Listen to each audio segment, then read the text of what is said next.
Hello everyone, Mason here. How are you doing? Today it's time for a tag video. Right then guys, today I'm doing the 26 random questions tag, originally created by David Murphy. Link in the description. I've seen quite a few people do this one and there's some fun questions. It's also been quite a while since I did a tag video, so here we are. There's lots to get to, so let's not faff around. What's the first question? What was your most recent YouTube rabbit hole? Honestly, these days I basically only have enough time to keep up with Booktube, so I haven't really been going on any regular YouTube rabbit holes. Although I have been watching Survivor Man recently because he's just bloody entertaining.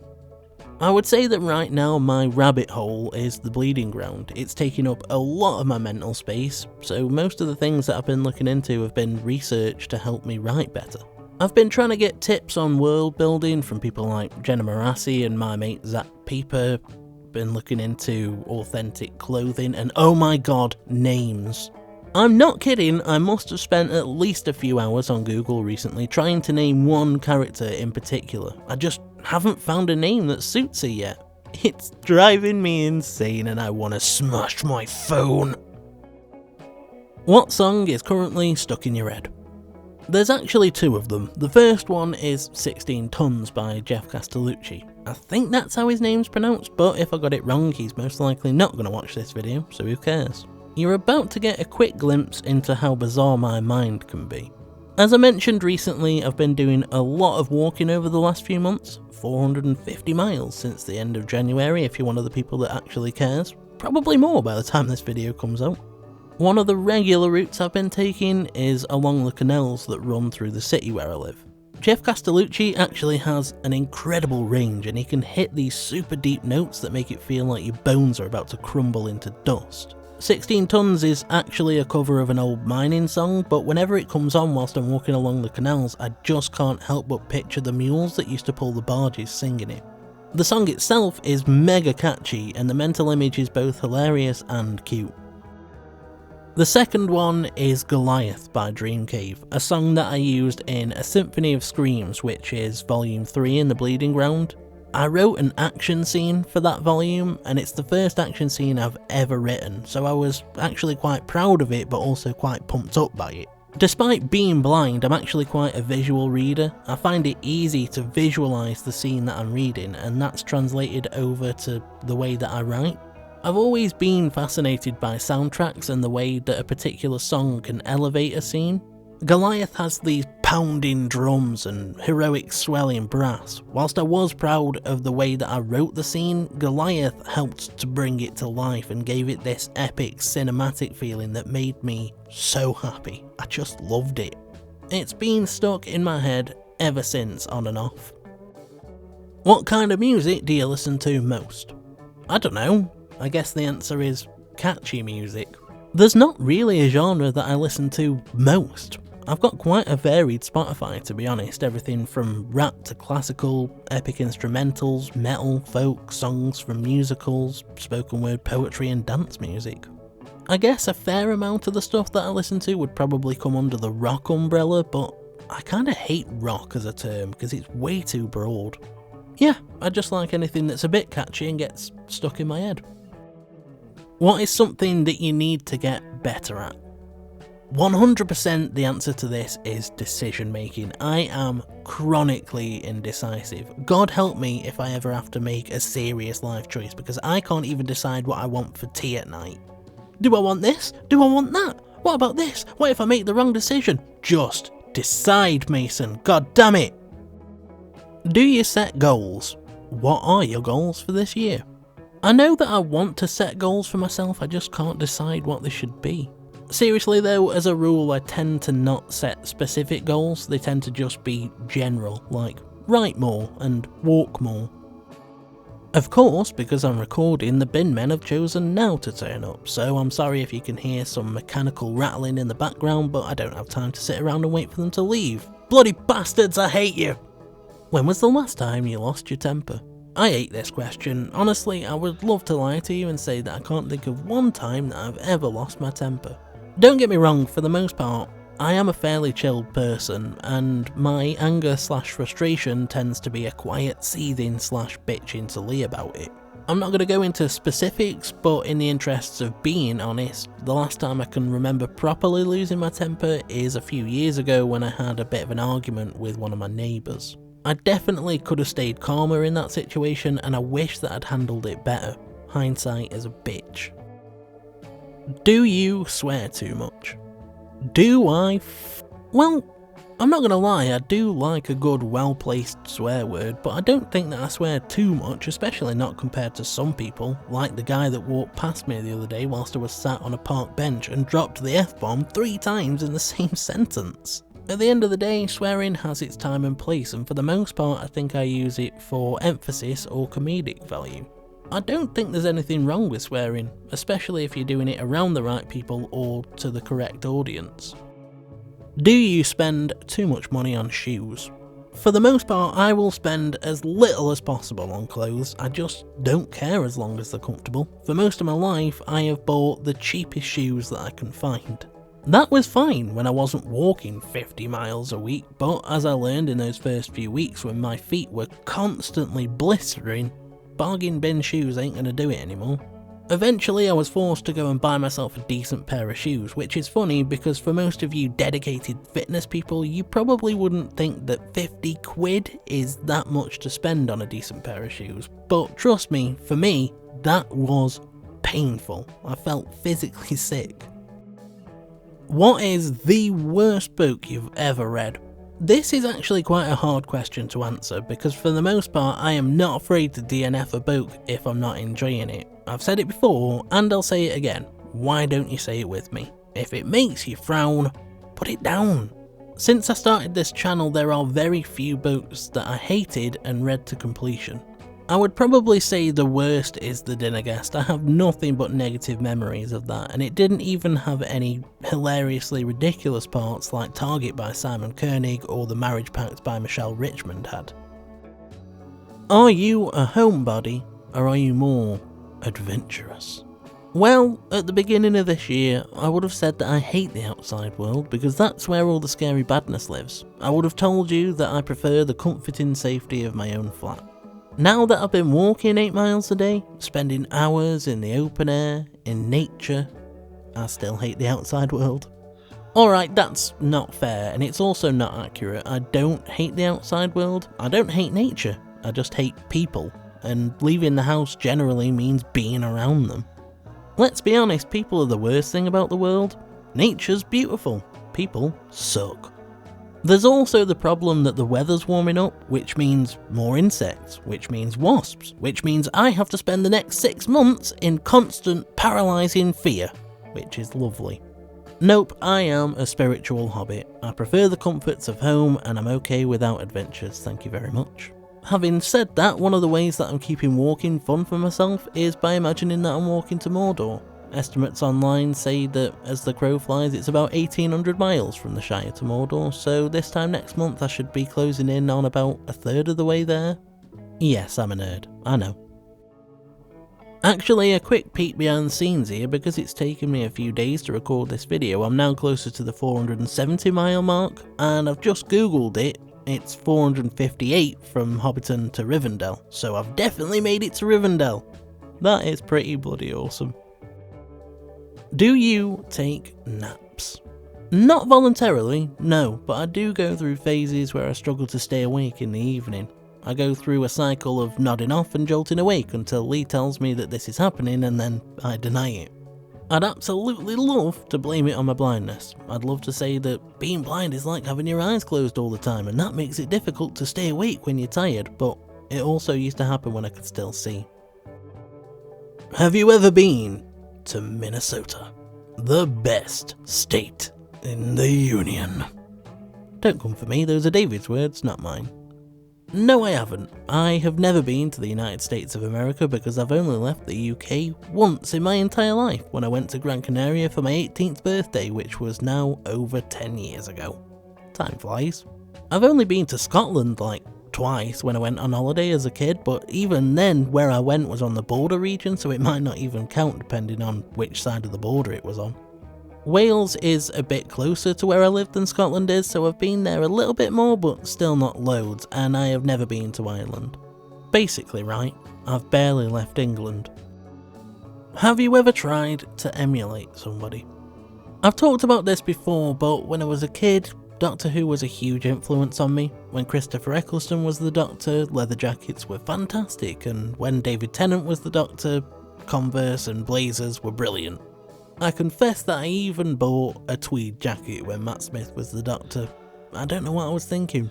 Not that there's anything wrong with tweed jackets, but they definitely don't suit me. I've always been quite an impressionable person, especially when I was younger, so I think over the years, whether I've done it consciously or subconsciously, I've definitely tried to emulate people. That's definitely been the case artistically anyway. When I was a teen and I still thought I could be a vocalist, I'd find a new band and I'd think, I want to sing like that, or I want to write songs like that, instead of just finding my own style and my own voice. What is the worst food you've ever eaten? Now, I can't think of any particular type of food, but there's definitely been some awful dishes over the years. I can remember trying to make a pizza with my mum as a kid, and we burnt it to a crisp. Do you remember that, Mum? Because I do. Actually, I don't have the best track record when it comes to pizza, because I had to make one for food tech when I was in school, and it was very, very doughy. My family did have the good grace to pretend it was nice though, like, yeah, Mason, this is so nice. Simon, pass me the water, pass me the water. Come to think of it, there was a time when I was really young at school. I was talking to my friends during dinner and I accidentally dipped a pizza slice into rice pudding. That was pretty bad. That's 3 pizza stories. That's more pizza stories than I was expecting. There was a time when I got home a bit late and my family had already eaten their evening meal. It was a curry that my mum had made. I sat alone at the table eating it and found that it was so spicy. Eventually I gave up on it and told my mum that I couldn't eat any more of it because my mouth was on fire. She laughed in my face and told me that the rest of the family had given up on it too. They just wanted to see how far I'd get. There was a time in my early 20s where me and my partner weren't quite as financially stable or savvy as we are now, and it was the day before payday. We had no money, barely anything in the cupboards, and what we could find was 5 spice and spaghetti. Let me tell you guys, it was absolutely delicious. No, I'm kidding, don't do it, don't ever do it. Do you enjoy bars? Are you or have you ever been a regular at one? To be honest, with a few exceptions, I don't generally enjoy going out and drinking. Been there, done that, got the t-shirt. These days I just prefer to drink at home. The music's better, not as loud, it's less expensive, there aren't as many people, and the toilet's closer. Have you ever been hungover? Oh, have I ever? Let me tell you, I don't drink often, but when I do, I drink like a fish, especially when I've got a bottle of Buffalo Trace, because that is the nectar of the gods, my friends, and once I've opened the bottle, I cannot stop. It has to be pried out of my hands with a crowbar. The first time I can ever remember being hungover was on that holiday to Gran Canaria. I'd stayed out late drinking with my dad, and when I woke up in the morning, I'd lost a shoe but gained the knowledge of what being hungover actually meant. There have been many more times over the years, especially after a night with my mate Dan. Me and Dan are just terrible with each other. Peer pressure is definitely a thing. I drink more, so he drinks more. He drinks more, so I drink more. The morning after my 19th birthday is particularly memorable, let me tell you. Godfather cocktails taste great going down, they don't taste so good coming back up. Then there was the time last year when we discovered strawberry and lime vodka. Yeah, that was brutal. When was the last time you laughed out loud whilst you were reading? It really depends whether we're talking about full-on bursting out belly laughing or just a quick chuckle, because if we're talking about the former, I'll be honest with you, I can't remember any time as of late, but if we're talking about the latter, I quite often do that, whether it's because what I'm reading is funny or ridiculous. How would you label or describe yourself politically? To be honest, I'm not a massively political person. A lot of the time, it goes over my head and I don't understand it. I don't like things where there isn't a clear-cut answer, and politics is one of those things, so I would say that my political stance is head buried in the sand a lot of the time. I avoid the news as much as possible because, I'll be honest, I find it a bit depressing, and a lot of the time politics make me angry. I just try to stay in my own little world because it's happier and safer. Is that bad? Some people would say so, but I'm happier for it.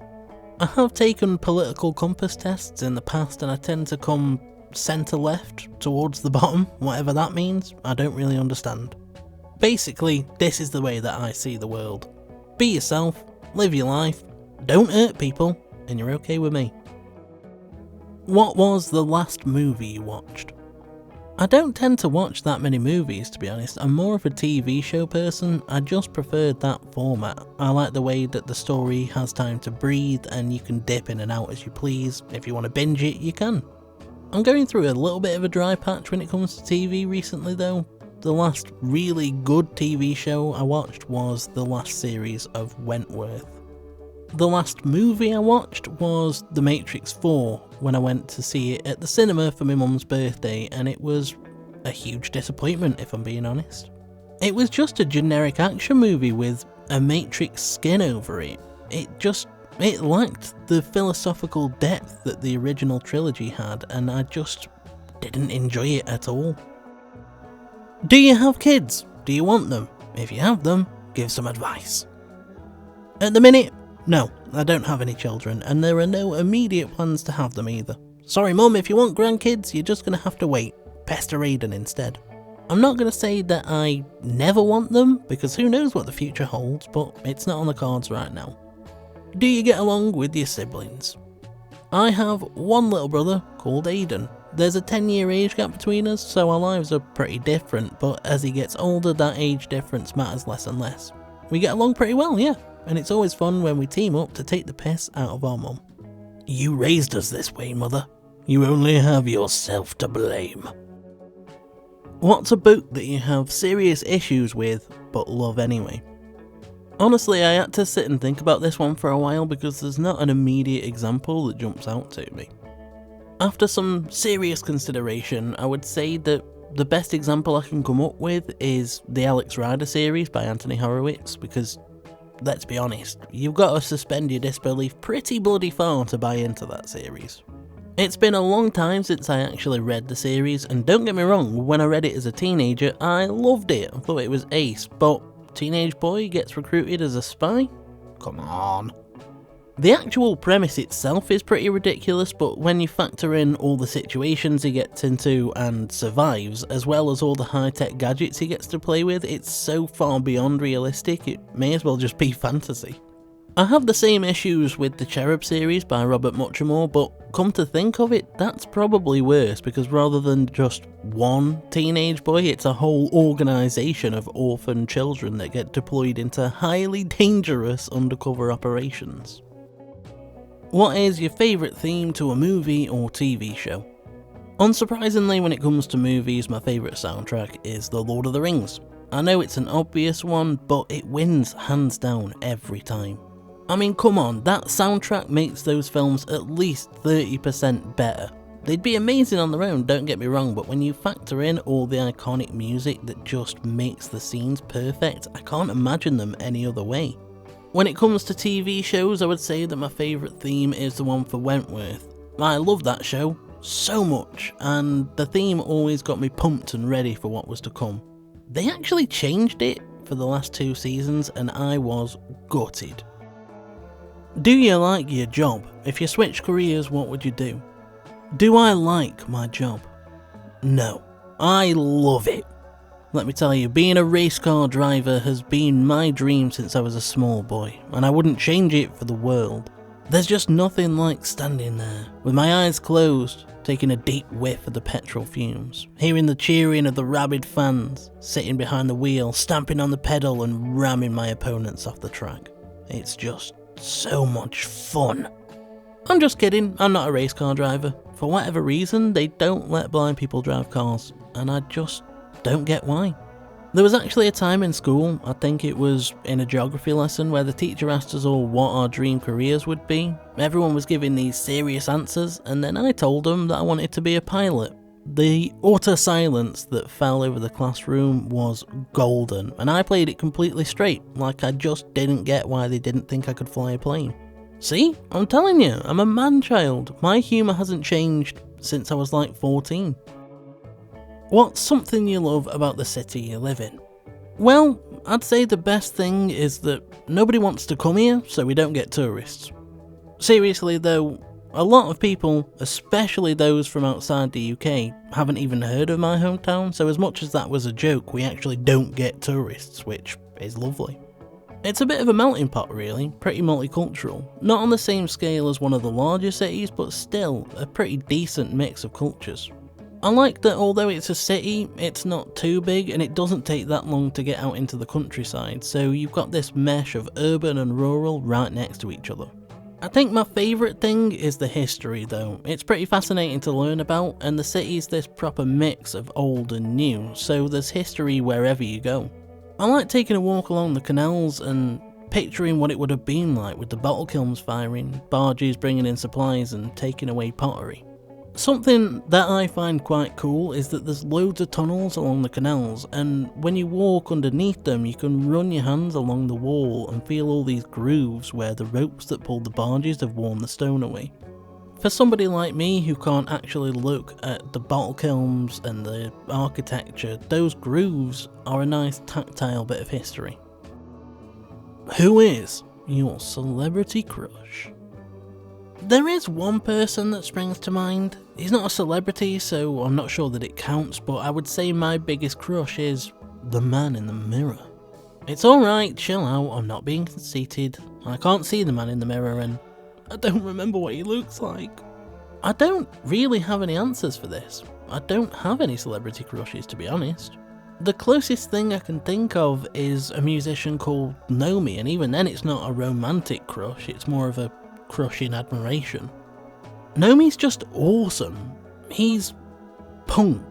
The music that he plays isn't typically punk, but his attitude is. He's not the best singer, but the raw passion that he has just bleeds through in so many of his songs.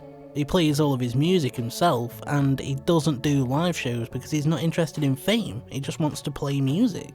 I just think that's the coolest thing ever.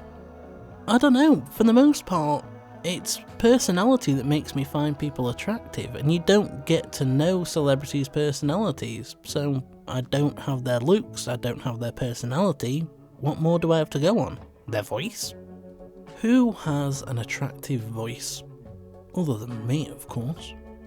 I don't know, if I must pick somebody, the lead singer of Aramanthe, Eli's Ride, or Rid, I'm not 100% sure how you pronounce it, has a wonderful voice, and if her face is as lovely as her voice is, I'm sure she's a very attractive lady. So that's it then, we're done. My question for today is this.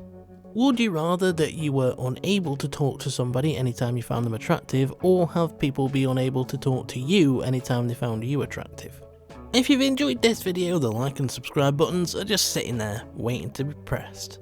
Now press them, or somewhere in the universe a sun will explode and kill the entire population of a distant planet. You wouldn't want that, would you? If you want to share your thoughts on today's video, or even just get in touch to say hi and have a chat, then you know where the comments section is, and the link to my Twitter can be found in the description. Thanks ever so much for spending time with me today, guys. Until next time, take care. For now I'm off, and you should have a good one. Listen to what this guy is doing. He's probably not going to do it anymore, now that I'm actually trying to show you what he's doing. But the dude's been leaning on his horn for like the last few minutes.